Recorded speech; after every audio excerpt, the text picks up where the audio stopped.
Can you feel it in the air? Football season is inching closer, and the energy around the Patriots camp is starting to crackle. With mandatory minicamp officially underway, we've already got some big storylines brewing after just one day on the field. Let's dive into what's happening in Foxborough.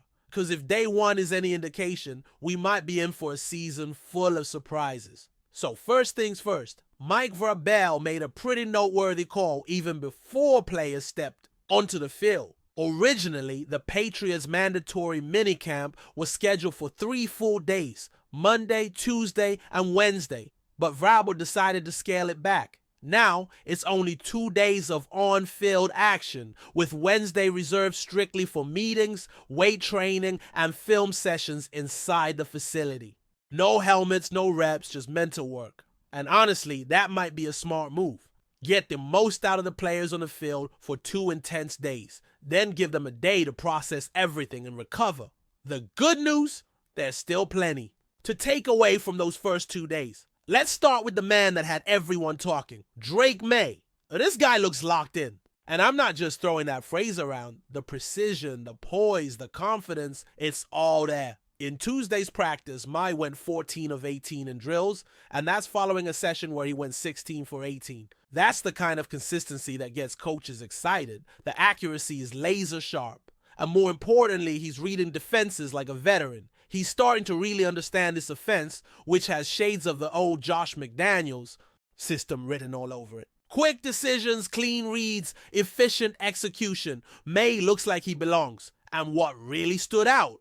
A huge chunk of those completions came in the red zone. That's the part of the field where everything tightens up, where windows close. Faster! And decision-making has to be flawless. And yet May was 8 for 8 to open up the session. That's ice-cold focus. He threw touchdowns to Pop Douglas, Kendrick Bourne, and the versatile Tavian Henderson, who's already turning heads as a potential Swiss Army knife in this offense. Think James White. Think Rex Burkhead. Maybe even a bit of Shane Vereen. Henderson's flashing those same vibes early on. In the red zone, May went 6 for 9 with touchdowns. That's elite efficiency for a rookie in this stage of development. And here's what I love most. He's not backing down. He's going at the best defenders on his roster. Reports say he's targeting Carlton Davis and Christian Gonzalez in drills, 2 guys who are expected to form one of the top cornerback duos in the league this year. After practice, May made it clear he's doing it on purpose. He wants to challenge them. He wants to test himself. He knows that when real games start, he'll be facing elite corners who won't give an inch. And there's no better way to prepare than to go head-to-head with the guys on his own team. That's the kind of mindset you want in your quarterback. No fear, no hesitation, just a drive to compete and improve. May said it best. If you're going to face corners like Christian Gonzalez and Carlton Davis on Sundays, you better get comfortable throwing into tight coverage now. Practice isn't just about completing passes. It's about learning how to win against elite competition. Now let's talk stats because they're worth mentioning. Over the last 2 practices, Drake May has completed 28 of 34 passes. That's an 82.3% completion rate. That's not normal. That's special. Sure, there's context. No pads, no live tackling, no real pressure. But still, to see a young quarterback executing at that level this early, that's a great sign. And yes, there were a few sacks. Defenders getting close enough to touch him, but nothing that would indicate he's rattled or overwhelmed. It's controlled chaos out there, and he's handling it like a pro. Now let's pivot to the wide receiver room, because oh boy, things are heating up. Kyle Williams stole the show on day 1, but we got to talk about the main man, Stefon Diggs. And let me tell you, he looks healthy, really healthy. Like, are we sure this guy tore his ACL 6 months ago? Kind of healthy. Watching him plant, cut, accelerate, and explode out of his breaks, it doesn't add up. This is a dude who should be easing back into things. Instead, he looks like he's ready to go full throttle. Some folks were worried Diggs wouldn't be ready by week 1. Some thought he might even miss the first 4 games of the season. But based on what we're seeing in minicamp, that narrative's fading fast. The explosiveness is there. The chemistry with May is already building. And above all, the leadership is starting to shine. Diggs is mentoring young receivers like Efton Chisholm pulling guys aside, giving tips, celebrating their wins. After undrafted rookie Lan Larison caught a touchdown, Diggs was the first guy on the field to congratulate him. That's how you build culture. That's how you turn a group of receivers into a tight-knit unit. And it's not just about the plays he's making. It's about the energy he's bringing. He's vocal, he's animated, he's invested. If Pop Douglas gets interfered with in the end zone, Diggs is right there, voicing his frustration and backing his guy. That's the kind of accountability and passion that transforms an offense. He's not just here to catch passes, he's here to set a tone. Even Mike Vrabel has taken notice. And let's not forget, just a few weeks ago, Vrabel was clearly frustrated. Things weren't clicking the way he wanted. But now, total shift. Vrabel's been praising Diggs publicly, talking about his rehab, his work ethic, his commitment to the playbook. Diggs isn't participating in full team drills just yet, but he's active in individual sessions. He's staying sharp, staying engaged, and showing he's hungry to get back. And here's my bold prediction. If Stefon Diggs is healthy by week 1, if he's on the field and playing the way we've seen him in camp, he's going to break the Patriots wide receiver curse. Since Tom Brady left in 2019, New England hasn't had a single 1,000-yard receiver. Not one. That's insane in a pass-heavy league with a 17-game schedule. But if Diggs plays a full season or even close to it, I think he finally breaks that drought. He's got the skill, the motivation, and now possibly a young quarterback who can deliver the ball on time and in rhythm. Let's shift to the offensive line for a moment because there are some moving pieces we need to keep an eye on.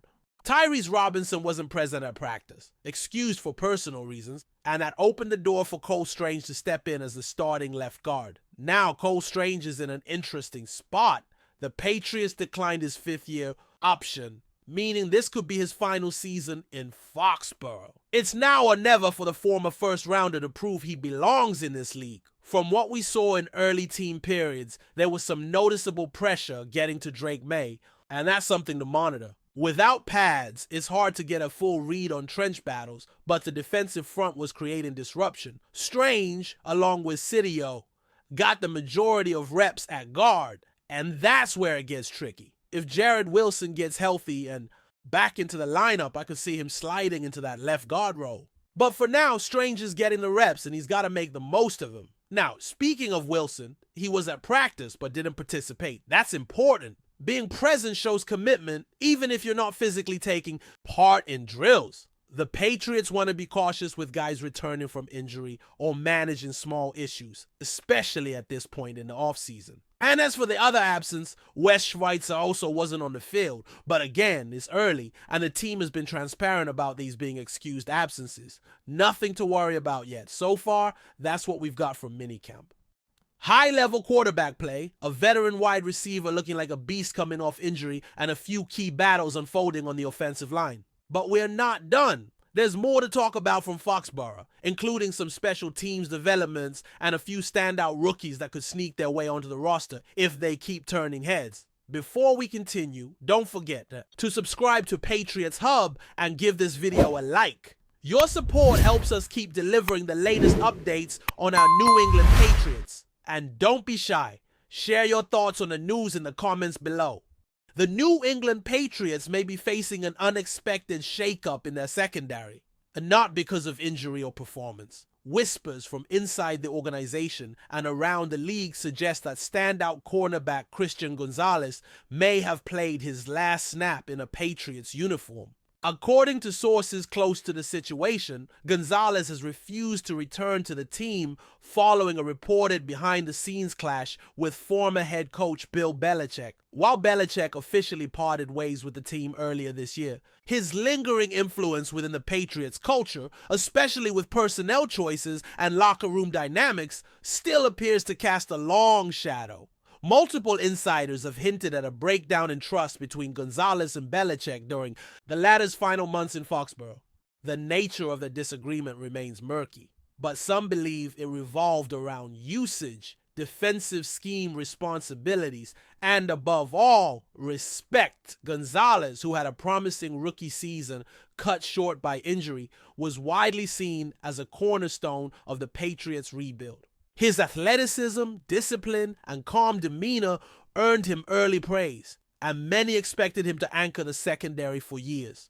That makes the latest reports all the more surprising. If true, his refusal to return could be a devastating blow to New England's already thin defensive backfield. Still, some within the organization are urging patience, suggesting this may be more of a misunderstanding than a permanent separation. With Belichick no longer at the helm, there's hope a reconciliation could be brokered by new leadership. Yet the tension may run deeper than just a coaching clash. It may be cultural, systemic, and personal. For now, nothing is official. Gonzalez remains under contract and no formal trade or release has been announced. But where there's smoke, there's often fire. And right now the embers in Foxborough are starting to glow. That's it for this update. If you enjoyed the video and want to stay updated with exclusive news about our New England Patriots, be sure to subscribe to Patriots Hub and hit that like button. We can't wait to hear your thoughts in the comments. See you in the next video.